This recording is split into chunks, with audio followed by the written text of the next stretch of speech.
Hello friends, कैसे हैं आप लोग। मैं करीम अहमद सिद्दीकी एडवोकेट स्वागत करता हूं आप सभी का अपने YouTube channel legal and social awareness में। अगर आप मुझे फेसबुक में सुन रहे हैं तो मेरे पेज को फॉलो कर दीजिए, और अगर इस वीडियो को यूट्यूब में देख रहे हैं तो मेरे यूट्यूब चैनल को सब्सक्राइब करके घंटे के बटन को दबाकर ऑल पे ज़रूर सेट कर दीजिए।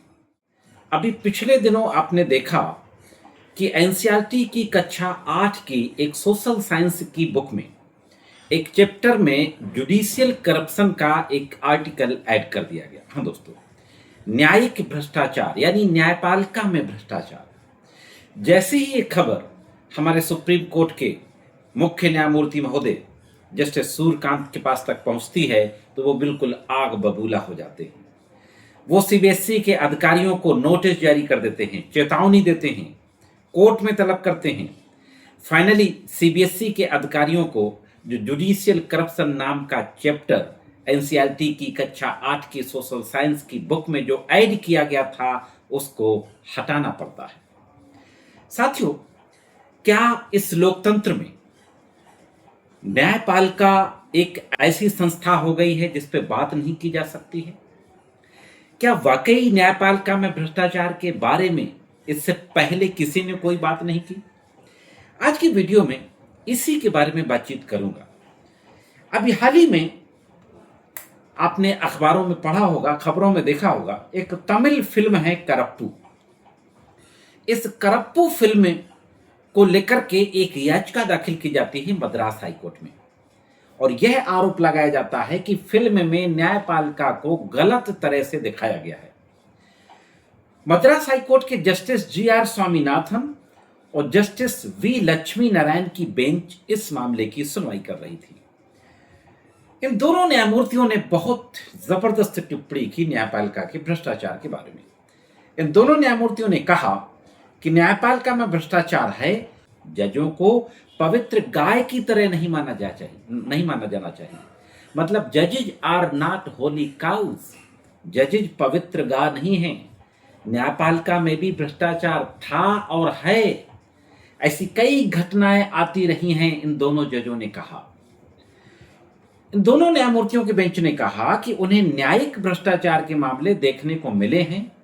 ऐसे ब्लैक शीप वर्ड यूज किया, काले भेड़े यानी शीप्स जो होती हैं, ऐसे कई ब्लैक शीप्स यानी भ्रष्ट लोग मद्रास हाईकोर्ट की फुल कोर्ट द्वारा नियमित रूप से बाहर का रास्ता दिखाए जाते हैं। हाईकोर्ट ने यह भी माना कि ऐसे कई ब्लैक शीप हैं जिनको मद्रास हाईकोर्ट की फुल बेंच ने उनको बाहर का रास्ता दिखाया है। मैं यहीं पर आपको एक बात और बता दूं कि अभी कुछ वर्ष पहले 2009 से 2018-19 के बीच में इलाहाबाद हाईकोर्ट ने कम से कम 20 से 30 जजों को, जिसमें हाईकोर्ट के और लोअर जुडिशरी के जजेस शामिल थे, उनको फोर्स रिटायरमेंट दिया था। हाँ दोस्तों, जिनके खिलाफ शिकायतें थीं, कदाचार के आरोप थे, भ्रष्टाचार के आरोप थे, उन तमाम लोगों को फोर्स रिटायरमेंट दिया गया था। तो ये कोई नई बात नहीं है जिस पे की चर्चा नहीं की जा सकती है। मद्रास हाईकोर्ट ने एक और अहम टिप्पणी की। कोई भी इस बात से इनकार नहीं कर सकता कि न्यायपालिका में भ्रष्टाचार है।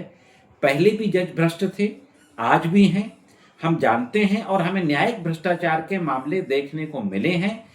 मद्रास हाईकोर्ट की फुल कोर्ट नियमित रूप से ऐसी काली भेड़ों को बाहर का रास्ता दिखा देती है।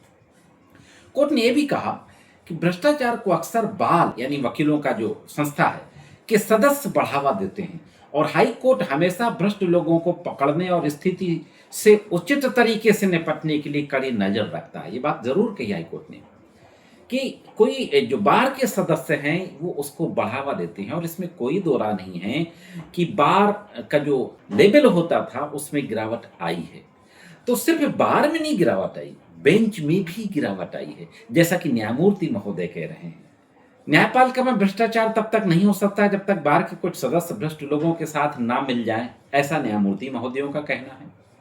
लेकिन मेरा ये कहना है कि अगर बेंच के सदस्य नहीं मिलेंगे तो बार के सदस्य क्या करेंगे? तो ये वाइसा वर्षा भी तो हो सकता है भाई। हाईकोर्ट की कड़ी नजर ही वह मुख्य जरिया है जिससे भ्रष्ट लोगों को पकड़ा जाए और स्थिति को उचित तरीके से निपटा जाए। मैं समझता हूं कि ट्रेनिंग में इन चीज़ों को लाने की ज़रूरत है। बहुत हाई क्वालिटी के नॉर्म्स रखने पड़ेंगे। आइडियलिस्टिक वे से हमें पॉइंट ऑफ व्यू से सोचना पड़ेगा। कोर्ट ने आगे कहा, जजों को पवित्र गाय की तरह नहीं माना जाना चाहिए। न्याय कोई छिपी हुई चीज नहीं है, उसे आम लोगों की जांच परख और सम्मानजनक भले ही विवाद टिप्पणियों का सामना करने की अनुमति दी जानी चाहिए।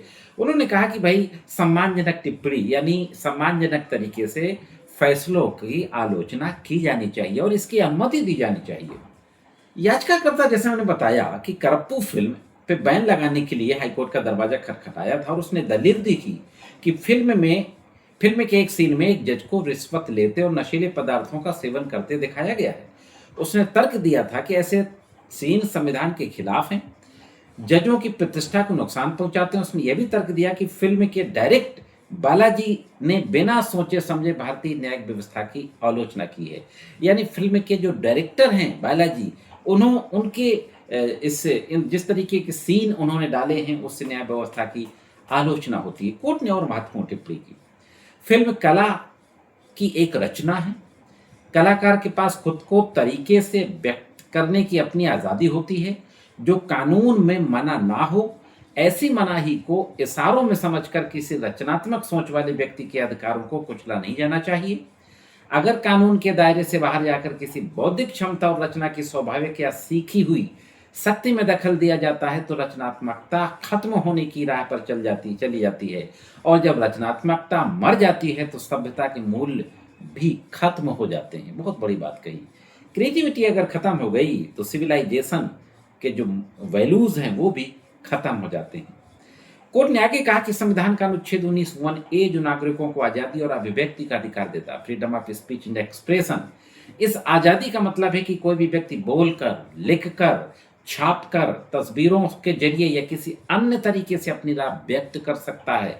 कोर्ट ने आगे कहा कि इस अधिकार में संवाद करने की आजादी, अपनी राय का प्रचार प्रकाशन करने का भी अधिकार शामिल है।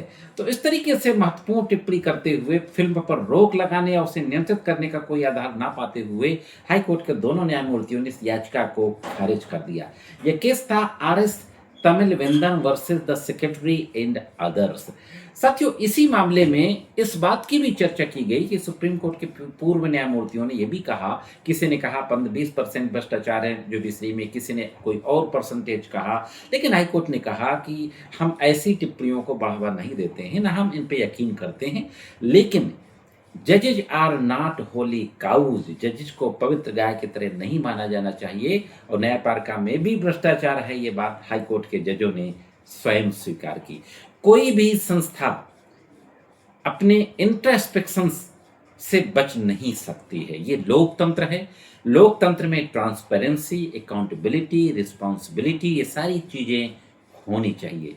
यह थी कुछ महत्वपूर्ण बातें जो आपसे करनी थी। मिलते हैं किसी अन्य वीडियो में कानून की कुछ और महत्वपूर्ण जानकारियों के साथ। तब तक जुड़े रहें मेरे YouTube channel legal and social awareness से।